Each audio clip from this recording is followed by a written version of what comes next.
Hi everyone, आइए जानते हैं करंट के नए और सवाल को। इसमें जानेंगे कि इजराइल की संसद के बारे में, इजराइल के नए प्रधानमंत्री के बारे में। अभी फिलहाल में प्रधानमंत्री कौन है और भारत का जो संबंध है वो किस प्रकार से यहाँ की संसद है। ये इजराइल की क्या संसद है और ये इजराइल के वर्तमान में यानी कि वहाँ के प्रधानमंत्री हैं। ठीक है, वर्तमान में प्रधानमंत्री कौन है वहाँ के, ये रिलेटेड वर्तमान में वहाँ के प्रधानमंत्री। आइए जानते हैं इनके बारे में। देखिए वहाँ के जो वर्तमान में प्रधानमंत्री हैं, वर्तमान में प्राइम मिनिस्टर है वो कौन है, वर्तमान में प्राइम मिनिस्टर कौन है वहाँ के वर्तमान में प्राइम मिनिस्टर वो कौन है, ये रिलेटेड है। कौन है ये रिलेटेड वहाँ के वर्तमान में प्रधानमंत्री। और वहाँ की संसद की बात करें यानी कि वहाँ की संसद की बात कर लें। ठीक है, संसद की बात करें तो वहाँ की संसद का जो नाम है वो क्या है, नीसेट है।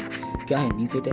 क्योंकि जो भारत की संसद है, भारत की संसद के कितने सदन होते हैं, 3 सदन होते हैं। कौन सा होता है तुम्हारा, लोकसभा होता है, एक राज्यसभा होता है और तीसरा कौन सा, प्रेसिडेंट होता है यानी राष्ट्रपति होता है। ठीक है, इसी प्रकार वहाँ के जो नए प्रधानमंत्री बनने वाले हैं, नए प्राइम मिनिस्टर बनने वाले हैं वो कौन, उनकी बात करते हैं तो नए प्रधानमंत्री कौन बनने वाले हैं, बेंजामिन वहाँ के नए प्रधानमंत्री बनने वाले हैं।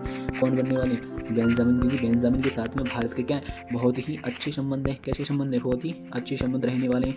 ठीक है, क्योंकि अभी कुछ समय पहले इजराइल को भारत के जो प्रधानमंत्री वो कहाँ पर घूमने गए थे, इजराइल घूमने गए थे। इसलिए वहाँ से क्या है, बहुत अच्छे संबंध है। बेंजामिन के कार्यकाल की बात कर लें यानी कि बेंजामिन का जो कार्यकाल रहा था वो कब से कब तक रहा, क्योंकि बेंजामिन जो है वो 1996 से लेकर 2021 तक इसका कार्यकाल रहा था।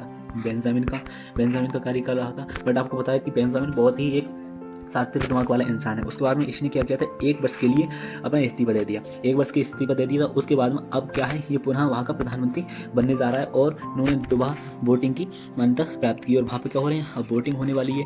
ठीक है, और जो वहाँ वोटिंग में साझेदारी किसने ली, यानी बेंजामिन ने तुम्हारी वहाँ की वोटिंग में साझेदारी ली और उस वोटिंग के तहत अब वहाँ के प्रधानमंत्री कौन बनने वाले हैं, यानी कि बेंजामिन वहाँ के प्रधानमंत्री बनने वाले। देखो भारत की संसद की बात कर लेते हैं, यानी कि भारत की संसद की बात कर लें तो भारत की संसद है वो संसद के कितने सदन होते हैं, यानी कि 3 सदन होते हैं। कौन कौन से होते हैं, एक तो लोकसभा होता है तुम्हारा, एक तो लोकसभा होता है, दूसरा क्या होता है तुम्हारा राज्यसभा होता है और तीसरे राष्ट्रपति होता है। और राष्ट्रपति की बात करें, राष्ट्रपति के आर्टिकल 52 के अंतर्गत आते हैं, आर्टिकल 52 के अंतर्गत राष्ट्रपति आते हैं। ये सब क्या है भारत की, ये कौन है, यानी कि ये बेंजामिन है। ये कौन दिख रहा है आप स्क्रीन पर, कौन है ये है ये रिलेटेड। कौन है, ये रिलेटेड है यानी कि वर्तमान में प्रधानमंत्री। और जो ये वहाँ की क्या है, संसद है, यानी कि वहाँ की संसद नीसेट। इसका नाम क्या है, नीसेट, यानी कि नीसेट है। इजराइल की संसद का नाम क्या है, नीसेट वहाँ की संसद का नाम है और ये भी वहाँ की संसद है। और देखो भारत के संबंध कुछ इस प्रकार से हैं, क्योंकि कुछ दिन पहले अभी भारत के प्रधानमंत्री वहाँ पर घूमने गए थे, वॉकिंग के लिए गए थे, तो वहाँ पर काफ़ी अच्छे संबंध हो गए थे। ये कौन है तुम्हारे, ये देख रहे हैं, ये कौन है तुम्हारे, ये हैं बेंजामिन। कौन है, बेंजामिन।